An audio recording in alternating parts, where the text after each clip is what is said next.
Assalamualaikum warahmatullahi wabarakatuh. Perkenalkan, saya Faris Febirahanto dan rekan saya, Ibu Nurrohmi Wahyustiani. Kami dari kelompok 4 akan membahas bab 11 tentang kesalahan dalam butir penilaian matematika yang ditulis oleh guru prajabatan, oleh Jagutsing Dindila.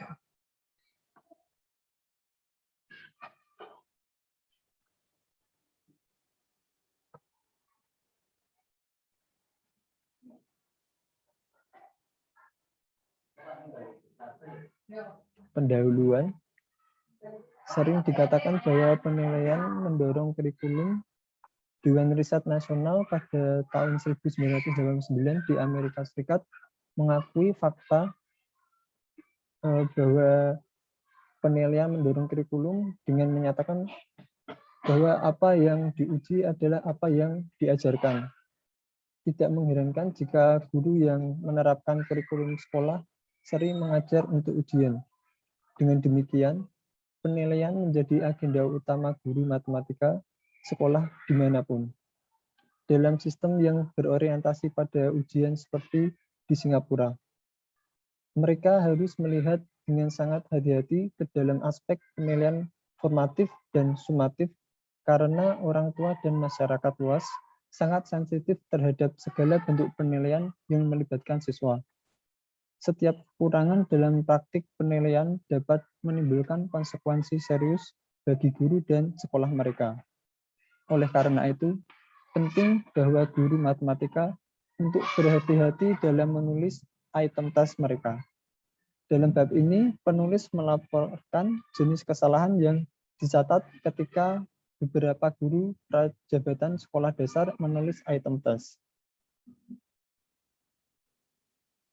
Tugas matematika. Lester pada 1983 menyebutkan masalah matematika sebagai tugas. Tugas yang baik adalah tugas yang tidak memisahkan pemikiran matematika dari konsep atau keterampilan matematika. Mereka menangkap rasa ingin tahu siswa dan mereka mengundang siswa untuk berspekulasi dan mengejar firasat mereka. Menurut Didier pada tahun 2009, beberapa faktor dapat diidentifikasi yang membedakan satu masalah dengan masalah lainnya.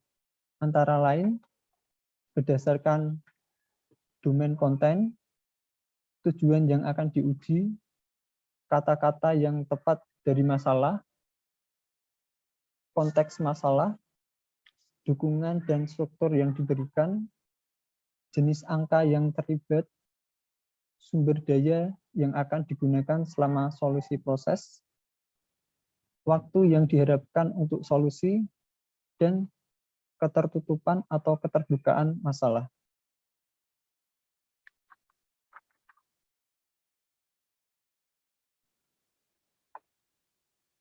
Mason dan Johnston Yudel pada tahun 2006 menyoroti berbagai cara di mana tugas matematika dirasakan.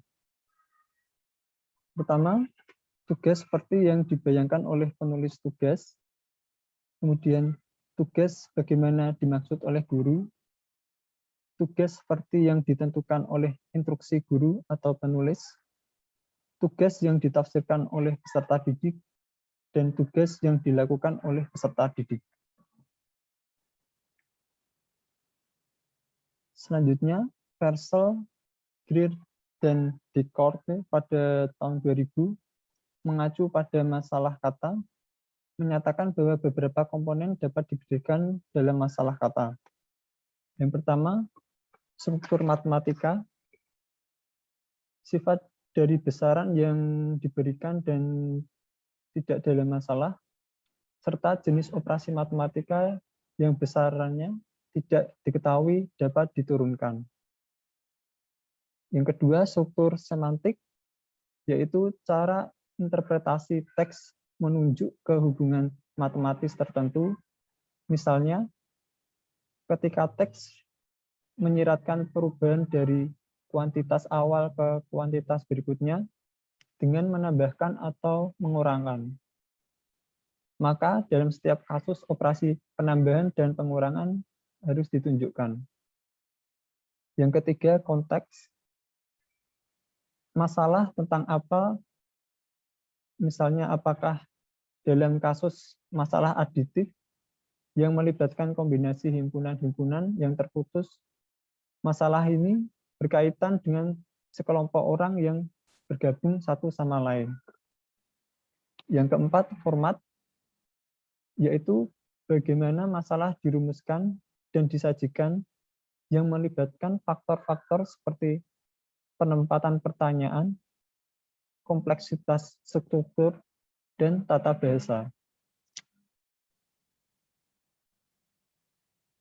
Kesalahan dalam butir penilaian matematika. Kesalahan dalam butir soal matematika dibagi menjadi 4 kelompok.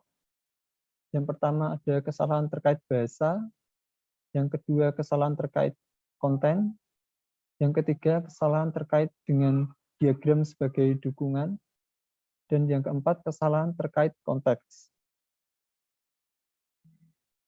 Yang pertama kesalahan terkait bahasa dalam instruksi tidak jelas. Pada gambar 1, penulis tidak jelas menentukan jumlah 9,7 dan 0,5 dan kemudian membaginya dengan 100. Jenis kesalahan ini umumnya dapat dikaitkan dengan kurangnya penguasaan bahasa komunikasi. Oleh karena itu, ini mengarah pada ketidakcocokan antara apa yang dimaksud penulis dan apa yang sebenarnya ditulis.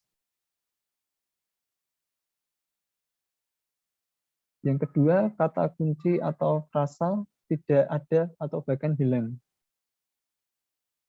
Pada gambar 2, kata kunci sama dihilangkan sehingga tidak mungkin untuk dipecahkan karena masalah tidak dimaksudkan untuk diselesaikan secara terbuka. Kecuali jika dinyatakan dengan jelas bahwa ada 8 bagian yang sama, maka masalah dapat diselesaikan.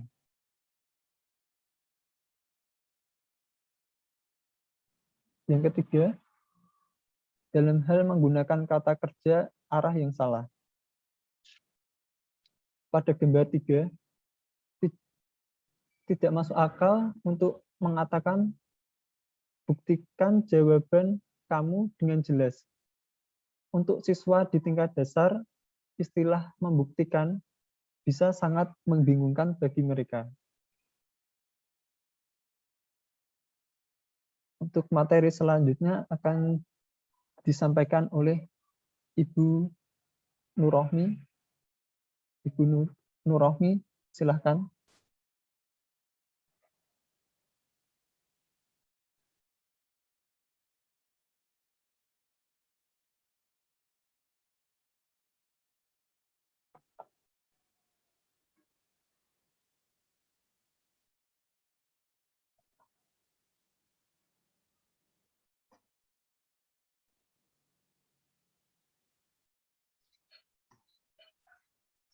Baik, selanjutnya untuk kesalahan terkait bahasa yang keempat, yaitu deskripsi konteks yang salah. Jadi jenis kesalahan ini biasanya karena pemahaman bahasa komunikasi yang buruk. Jadi bisa kita lihat pada gambar keempat, terdapat kesalahan bahasa. Di situ dilihat ada kalimat Anda memiliki jam tangan yang rusak dari jam 12 siang, dan seterusnya. Sangat kurang menggambarkan apa yang sebenarnya dimaksud oleh penulis item tersebut. Selanjutnya, yang kedua, ada kesalahan terkait konten. Jadi biasanya penulis item mengabaikan beberapa kendala di mana tampilan geometris mungkin tidak ada. Jadi untuk contohnya bisa kita lihat pada gambar 7. Di situ kita disuruh untuk mencari keliling dari segitiga. Sebenarnya tidak ada persyaratan bahwa segitiga siku-siku, segitiga itu harus siku-siku jika akan mencari keliling. Apabila ketiga sisi segitiga sudah diberikan. Namun penulis mengabaikan fakta bahwa kondisinya tidak memenuhi untuk teorema Pythagoras. Di situ jadi ada gambar segitiga siku-siku, sisinya untuk sisi miringnya 10, dua sisi yang mengapitnya ada 8 dan 4. Hal tersebut tidak menjadikan mengabaikan teorema Pythagoras. Untuk selanjutnya,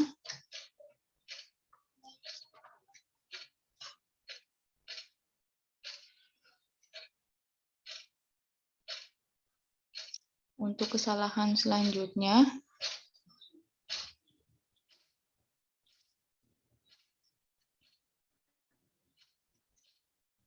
itu kesalahan untuk konsep matematika. Kesalahan ini dapat terlihat ketika penulis menunjukkan kurangnya pengetahuan tentang konsep dasar matematika.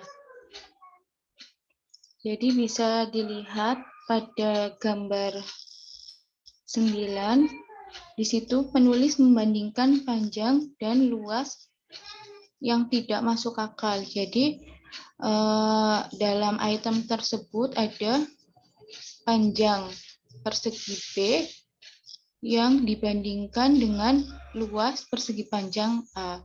Hal tersebut menjadi tidak masuk akal. Kemudian yang ketiga,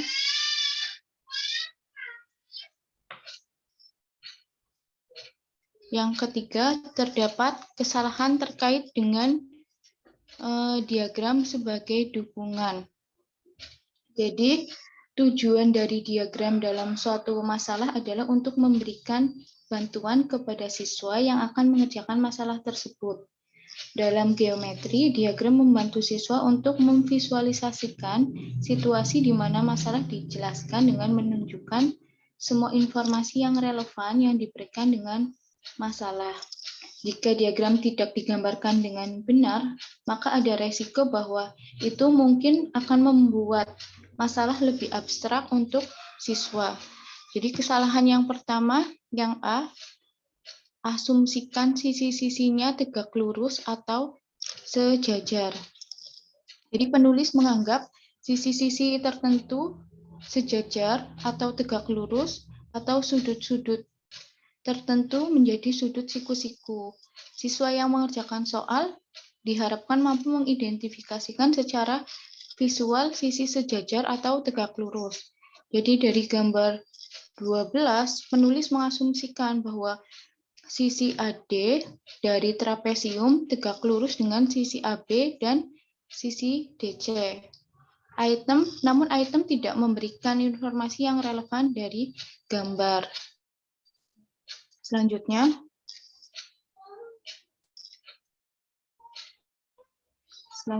kesalahan terkait diagram, ada diagram yang tidak proporsional. Jadi, penulis menunjukkan diagram kubus seperti pada gambar 16, terlihat seperti balok. Jadi, meskipun siswa mungkin bisa menemukan solusi berapa banyak kubus tersebut, namun akan menjadi ide yang salah yang diterima siswa SD tentang apa itu kubus, apa itu balok, karena kesalahan dari diagram yang tidak proporsional. Selanjutnya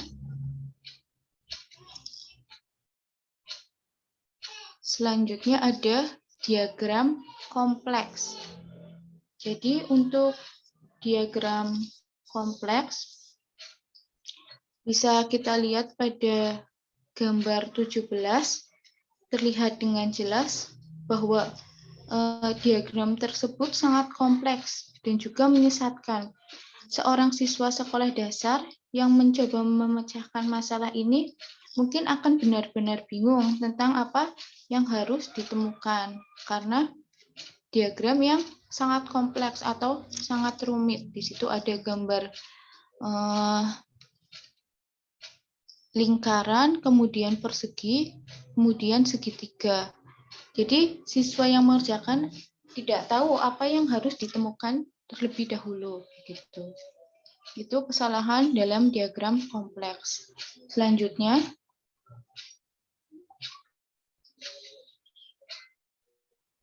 kesalahan yang terakhir atau kesalahan yang keempat ada kesalahan terkait konteks.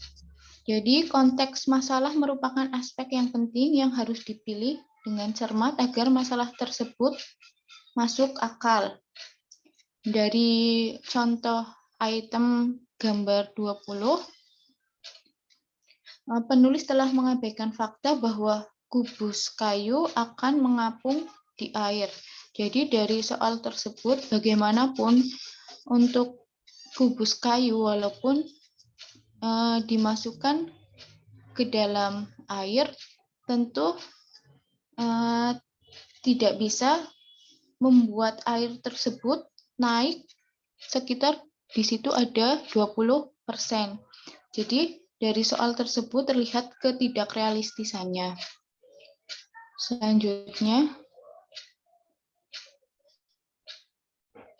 jadi guru prajabatan dapat meningkatkan kualitas item tes mereka dengan menjadi lebih sistematis.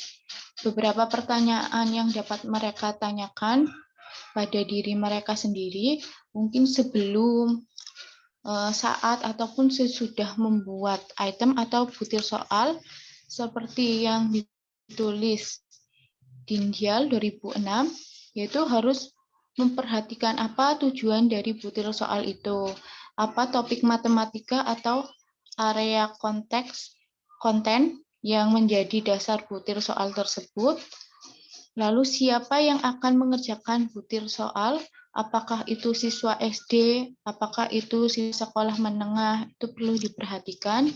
Kemudian berapa banyak waktu yang akan dihabiskan untuk solusi dari masalah ini. Jadi saat seorang pembuat soal atau butir soal atau item juga harus mempertimbangkan waktu yang mungkin siswa butuhkan saat mengerjakan hingga menyelesaikan suatu permasalahan. Jadi maka dari itu disarankan agar item tes yang dibuat harus diuji cobakan terlebih dahulu. Selanjutnya untuk kesimpulan, guru tidak bisa hanya mengandalkan barang jadi. Barang jadi di sini bisa kita artikan soal atau item dari buku teks dan sumber lain. Mereka harus membuat item tes asli, seperti yang sudah dijelaskan oleh Dewan Riset Nasional bahwa apa yang diuji adalah apa yang diajarkan. Makanya akan lebih baik jika seorang guru membuat item tes asli. Salah satu cara untuk membantu guru dalam menilai pembelajaran siswa mereka akan membantu mereka membangun item penilaian yang baik. Butir soal perlu diperiksa dengan cermat untuk menghilangkan kekurangan yang dapat membahayakan efektivitasnya. Respon siswa terhadap butir soal yang dibangun dengan buruk dalam teks tidak terlalu informatif bagi guru tentang apa yang siswa ketahui dan mampu lakukan.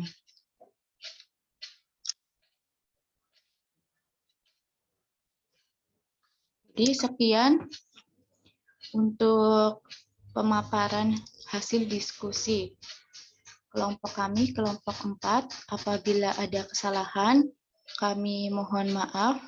Jika ada yang perlu didiskusikan dalam materi di bab 11 ini, yaitu kesalahan dalam butir penilaian matematika, bisa kita diskusikan dalam pertemuan selanjutnya.